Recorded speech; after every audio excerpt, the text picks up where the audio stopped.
President movement for piece and justice Telangana आपसे मुखातिब हूँ। हम इस वक्त गांधी भवन यहाँ मौजूद हैं और नुमाइंदगी के लिए जो है अक़लियती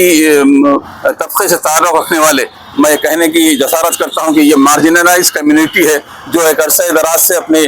रोज़ी रोटी के लिए कोशिश कर रही है। तो ये जो टीचर्स के जो अपॉइंटमेंट है उस सिलसिले में हमारा ये मूवमेंट का मौक़िफ़ रहा है कि जितने रिजर्वेशंस की बात है वो उसको जो है ओपन कैटेगरी या जनरल कैटेगरी के अंदर डाला जाए और फिर जो है जल्द से जल्द इस पोस्ट को जो है फिलअप किया जाए। अब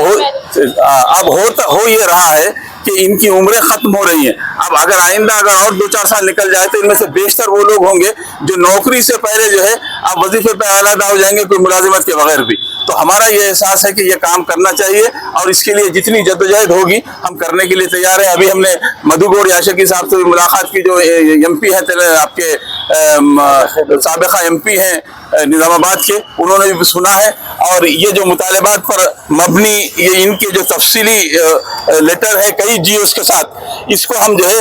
नुमाइंदगी के लिए भेजेंगे भी और CM से भी नुमाइंदगी करेंगे और माइनॉरिटीज़ वेलफेयर मिनिस्टर से भी हम इस सिलसिले में नुमाइंदगी करेंगे कि ये जो नाइंसाफ़ी हो रही है उस नाइंसाफ़ी को दूर किया जाए और इनको जो है मुलाजिमतों के सिलसिले में ओपन कैटेगरी यानी आम ज़ुमरे के अंदर इसको शामिल करके इन सारे पोस्टों को फिलअप किया जाए। ये हमारा DSC 2024 के एस्पिरेंट्स हैं। जैसा कि थोड़े दिन पहले नोटिफिकेशन के साथ एग्जाम हुआ है DSC के लिए 1183 पोस्ट जो है उर्दू मीडियम के लिए बताए गए हैं, लेकिन उसमें से सिर्फ 500 फिल किए गए हैं। रिमेनिंग 600 जो पोस्ट है वो टोटली अनफिल्ड है। क्यों? इसका रीजन ये बताया जा रहा है कि स्कूल्स में स्टूडेंट्स का नहीं है, लेकिन अगर हम देखेंगे असातिज़ा के साथ specially for Urdu medium students and teachers बहुत ज़्यादा ज़्यादती हो रही है। अगर कौम का मुस्तकबिल ही इस तरीके से अनएम्प्लॉयमेंट की तरफ गामजन होगा तो कौम के मुस्तकबिल के लिए हम क्या कर सकेंगे। तो हमारा जो डिमांड है वो ये है कि जो जितने भी पोस्ट अनफिल्ड है उनको फिल्ड किया जाए और सेकंड मेरिट लिस्ट जारी की जाए और जितने भी अनएम्प्लॉयड एंड काबिल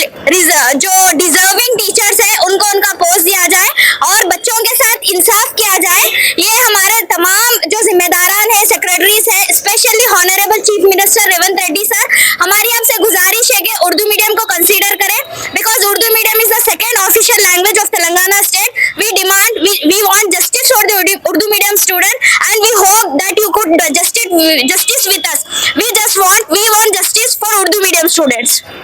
एसोसिएशन जो एस्पिरेंट कैंडिडेट्स है उनके साथ गांधी भवन को आना हुआ, इसके लिए हम लोगों ने रिप्रेजेंटेशन भी जो है मधु याशकी गौड़ साहब को दिया है और आगे भी जितने भी लीडर्स हैं इनको देने की कोशिश करेंगे। असल में बात ये है कि 2014 के बाद जब से TRS हुकूमत आई उसके बाद से आज तक जो उर्दू मीडियम के जो पोस्ट जो अनफिल्ड थे, जो SC ST कैटेगरीज को अलॉटेड थे, वो अभी तक खाली हैं, उनको कैरी फॉरवर्ड किया गया। जबकि हुकूमत चाहे तो उसको सबऑर्डिनेट रूल H1 के तहत अलॉट कर सकती थी अभी तक, क्योंकि गुज़िश्ता हुकूमत कोशिश कर रही थी कि उर्दू मीडियम को ख़त्म कर सके की जा सके, मगर ऐसा हुआ नहीं। अल्हम्दुलिल्लाह अब कांग्रेस हुकूमत है, अब इंशाल्लाह हम उम्मीद कर रहे हैं कि ये रूल ख़त्म होगा और जल्द से जल्द डी रिज़र्व ये जो 76 जॉब्स हैं इसके अंदर होगा। इसका मैं तमाम माइनॉरिटी लीडर्स को और कांग्रेस पार्टी के सभी ज़िम्मेदारों को ये मैसेज देना चाह रहा हूँ कि मुसलसल 10 साल से टीचरों के फुकदान की वजह से उम्मत मुस्लिमा का नुकसान हो रहा है, क्योंकि उर्दू मीडियम में पूरे टीचर हर सब्जेक्ट के लिए मौजूद नहीं है। अगर कोई दूसरे स्कूल में अगर कुछ ऐसा होता तो शायद हम लोग बहुत हंगामा करते थे, मगर चूँकि ये बच्चे जो उर्दू मीडियम स्कूल में पढ़ते हैं वो बिल्कुल सतह गुर्बत से नीचे आते हैं और उनकी पढ़ाई के ऊपर गुज़िश्ता हुकूमत फोकस नहीं करी, मगर इस